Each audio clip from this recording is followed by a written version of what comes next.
Samantala, binabantayan naman ng Department of Trade and Industry o DTI ang presyo ng mga bulaklak habang papalapit ang araw ng mga puso. Kaugnay niyan, alamin natin ang update ukol sa presyuhan ng mga bulaklak sa Dangwa, Maynila mula sa ulat ni George Bandola. Asahan na ang pagtaas ng presyo ng mga bulaklak pagdating ng Valentine's Day. Palaging ganito naman daw ang trend, subalit bumabalik din sa normal nitong presyo ng mga bulaklak pagtapos. So dito, ang kalakalan, you either buy fresh or you buy stock. No? Kapag stock, yun yung 1 week na ilagay nila sa refrigerator. Hindi ko alam kung may refrigerator dito. No? Maybe, so anyway.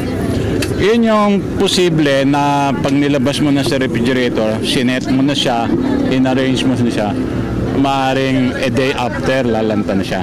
Sa Dangwa, umaabot sa 650 pesos ang isang dosena ng pulang rosas at tataas pa ito ng hanggang 1,000 pesos sa mismong araw ng mga puso, depende sa pagkakaayos. Una, yung mga negosyante mismo na nagtitinda either online o yung mga may mall.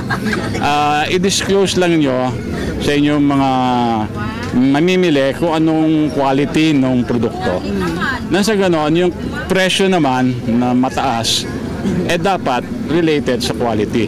Kung ang quality po ay alam nating hindi naman ganun na siya ka-fresh, wag po tayong mag-commit ng konting unfair pricing. No? Kasi price and quality should be related with one another. No?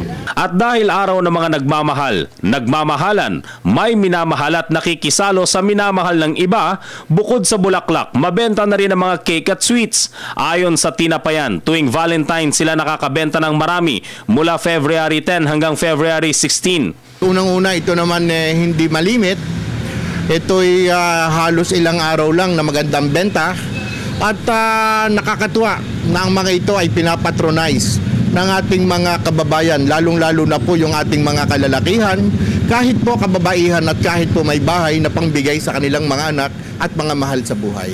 Mula sa mga hugis puso na cookies, cakes at specialty cakes, pwede pa rin daw magpasadya ng rose bouquet pero cookies ito na may kamahalan din ang presyo. Kung patuloy-tuloy na nakikita mo na bumebenta na ang bulaklakan na malapit lang po sa atin, ganun din po tayo sa ating mga specialty item. Kaya ngayong Valentine's Day, asahan na ang mahal na presyo ng mga bagay na makapagpapasaya naman sa isang minamahal. Para sa Telebisyon ng Bayan, George Bandola.